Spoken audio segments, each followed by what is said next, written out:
Baper itu sumber segala masalah. Pada saat kita bawa dalam perasaan kita segala sesuatu, kita jadi nggak bisa berpikir secara rasional. Misalnya, pada saat emosi kita terpancing, marah boleh-boleh aja marah, tapi jangan berlebihan. Atau pada saat ada masalah datang menimpa hidup kita, sedih itu wajar, tapi jangan sedih berlarut-larut juga. Kemudian kalau ada orang yang mengecewakan kita, kesel pasti, tapi jangan juga membiarkan kekesalan itu terus-menerus menghantui kita.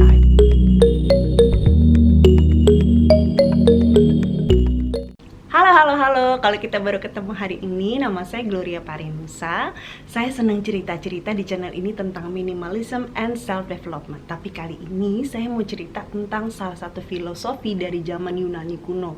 Udah lama banget, tapi sampai hari ini masih bisa diterapkan. Seneng banget waktu saya pertama kali ketemu filosofi ini, karena salah satu manfaat dari si filosofi ini adalah filosofi ini mengajarkan bagaimana kita supaya jangan gampang baperan, dikit-dikit bawa ke perasaan, sehingga kita jadi nggak bisa menikmati hidup karena dikit-dikit tersinggung, dikit-dikit marah, dikit-dikit kesel gitu. Jadi saya seneng banget sih bisa ketemu filosofi ini. Pertama kali ketemu filosofi ini waktu saya nonton video YouTube-nya Ryan Holiday. Jadi dia banyak cerita tentang bagaimana menjalani hidup ala orang-orang stoik zaman dulu gitu. Nah terus deh gitu, saya kan orangnya kalau belajar ngutek ya, jadi saya cari tahu tuh tentang filosofi ini. Saya beli buku-bukunya gitu, kayak Obstacle is the Way, terus Ego is the Enemy itu. Terus deh gitu, ternyata di Indonesia aja udah ada bukunya dari Henry Manampiring, Filosofi Teras. Itu juga bagus, dijelaskan dengan bahasa yang simpel gitu ya, tapi mudah dimengerti. Teman-teman mesti baca tuh buku itu. Nanti kapan-kapan saya bikin video khusus tentang buku itu ya. Tapi intinya tuh banyak lah yang bisa dipelajari dari filosofi ini. Kita mulai dari awal nih, dari sejarah awalnya filosofi Stoa ini apa sih gitu ya. Jadi ceritanya gini, di awal abad ke-300 sebelum Masehi ada seorang pedagang kaya raya namanya Zeno. Nah si Zeno ini lagi dalam perjalanan bisnis, dia mengarungi laut Mediterania, membawa barang dagangannya dari Venesia. Ini adalah salah satu dagangan khasnya Venesia gitu lah ya. Ini pewarna, semacam pewarna tekstil berwarna ungu.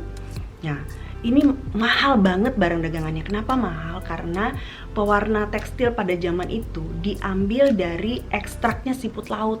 Siput laut itu ribet banget, pembuatannya ribet karena siput laut itu mesti dibuka secara manual, lalu diambil ekstraknya hanya beberapa gram aja. Berapa banyak siput laut yang harus diambil gitu untuk barang dagangan dia ini. Buat apa sih sebetulnya pewarna ini? Adalah untuk membuat jubahnya raja-raja pada zaman itu gitu. Jadi mahal banget harganya. Lalu dia lagi bawa itu barang dagangannya kan. Tiba-tiba di tengah perjalanannya itu ada badai besar dan dia punya kapalnya itu karam. Kapalnya karam, semua barang dagangannya hilang dan Zeno sendiri kemudian terdampar di Athena. Kota yang sama sekali dia tidak kenal gitu, yang dia tidak tahu gitu. Bener-bener waduh rasanya ya kalau kita jadi Zeno pada tahun itu ya. Dia punya 1001 alasan untuk baper ya nggak? Nah, barang dagangannya hilang semua hasil kerja kerasnya selama ini, semua hasil usahanya dia itu hilang semuanya. Dan dia juga kehilangan teman-temannya mungkin. Dan kemudian sesudah itu dia juga terdampar di suatu tempat yang benar-benar dia nggak tahu. Tapi kemudian Zeno tidak terus tenggelam dalam penderitaannya terus gitu ya. Dia kemudian move on.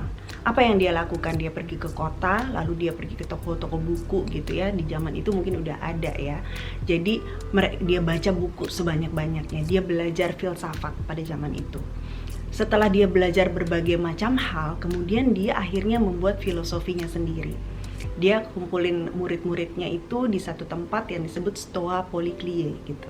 Jadi kayak semacam teras atau beranda gitu dengan pilar yang besar-besar. Nah, pilar ini disebut Poikile itu ya, Stoa Poikile. Nah, lalu dikumpulkan di situ. Nah, karena mereka suka kumpul di situlah, maka mereka disebut stoik gitu. Nah, makanya di bukunya Henry Manampiring dia menggambarkannya sebagai filosofi teras, karena di teras itulah mereka berkumpul dan saling berbagi cerita tentang filosofi ini. Dari Athena, ajaran ini kemudian berkembang sampai ke Roma. Salah satu kaisar yang menerima dengan baik ajaran ini adalah Kaisar Marcus Aurelius. Salah satu kaisar yang dia baik pada zaman itu dianggap sebagai kaisar yang baik hati gitu istilahnya, memperhatikan rakyatnya. Nah, si Marcus Aurelius ini suka bikin jurnal. Dia bikin jurnal pagi hari, kemudian juga malam hari dia suka tulis gitu. Bagus sekali tulisannya, kemudian dibukukan gitu. Setelah dia meninggal, tulisannya dibukukan. Judul bukunya itu Meditation. Nanti teman-teman juga bisa baca. Bagus, ada terjemahan bahasa Indonesianya juga. Jadi dasar utama dari filosofi Stoa ini adalah bagaimana kita menjalankan hidup dengan standar moral yang tinggi. Ada 4 pilar yang diajarkan dalam, atau 4 kebijaksanaan gitu, virtue yang diajarkan sama filosofi ini. Yang pertama adalah wisdom, kebijaksanaan. Bagaimana kita mengambil keputusan yang terbaik dalam segala hal. Kemudian yang kedua, justice atau keadilan. Bagaimana kita memperlakukan orang lain? Apakah kita bisa memperlakukan orang lain dengan adil? Yang ketiga, courage atau keberanian. Apakah kita bisa berani berpegang pada prinsip yang benar? Yang keempat, temperance. Temperance ini penguasaan diri. Bagaimana kita menahan diri kita atas nafsu dan emosi? Baper ada di pilar yang keempat, penguasaan diri. Ya, jadi sebetulnya stoicism itu bukan melenyapkan emosi, bukannya artinya kita nggak punya emosi sama sekali, nggak gitu. Tapi bagaimana kita mengatur emosi kita dan menempatkan emosi kita itu pada tempat yang tepat, ya, sesuai dengan nalar. Jadi nggak, misalnya kalau kita terpancing emosi, marah gitu, kesel, ada orang yang bikin kita kesel, kita pikir respon kita satu-satunya yang paling tepat adalah marah gitu. Padahal sebetulnya kita bisa memilih untuk tidak marah gitu kan. Jadi analisa dulu baik-baik, inti masalahnya apa sih? Kadang-kadang tuh masalah kecil bisa jadi gede karena kita terlalu baper. Ya, contoh nih, misalnya pada saat lagi antri di toilet umum, tiba-tiba ada yang nyerobot. Rasanya kesel gitu. Coba tarik nafas panjang, tenangin diri dulu. Kita analisa dulu. Mungkin di daerah dia itu nggak diajarin bagaimana cara ngantri. Atau mungkin dia nggak tahu bahwa ini tuh antrian namanya. Atau mungkin juga dia memang udah nggak tahan, manusiawi. Kadang-kadang orang ada yang udah nggak tahan banget, ada juga gitu. Jadi ya udah, tarik nafas panjang, toh nanti giliran kita tiba juga kok gitu. Kita melatih kesabaran. Ya, dalam setiap masalah yang kita hadapi ada sesuatu yang bisa kita pelajari. Mungkin ini pelajaran tentang kesabaran. Contoh lain lagi, kita dengar berita yang berkaitan dengan diri kita, tapi sebetulnya berita itu belum dikonfirmasi. Ya, contohnya gini deh. Misalnya kita dengar-dengar nih gosip karyawan pada bilang bahwa perusahaan tempat kita bekerja itu mau ada pengurangan pegawai, mau ada PHK besar-besaran. Oh, terus kita mulai panik nih. Aduh, gimana nih kalau gue kan PHK? Aduh, cicilan rumah gue belum kelar, cicilan mobil belum kelar. Gue mesti gimana gitu. Akhirnya sampai nggak bisa tidur, malam-malam nggak bisa tidur, sakit dan kepikiran, stres gitu kan. Kalau kita kepikiran kan ngaruh juga ke fisik kita juga kan. Aduh, akhirnya jadi nggak enak deh. Padahal sebetulnya mungkin berita itu belum tentu benar juga. Itu baru gosip antar karyawan aja. Tapi kita udah panik duluan, kita udah khawatir berlebihan, udah baper duluan gitu. Coba analisa dulu dengan baik. Ya, kemungkinan PHK memang ada, tapi belum tentu juga terjadi buat kita gitu. Mungkin memang ada pengurangan pegawai, tapi belum tentu kita salah satu karyawan yang kena, bisa jadi. Ambil waktu tenang untuk berpikir dulu secara jernih. Jangan panik dulu, tapi berpikir secara jernih dulu.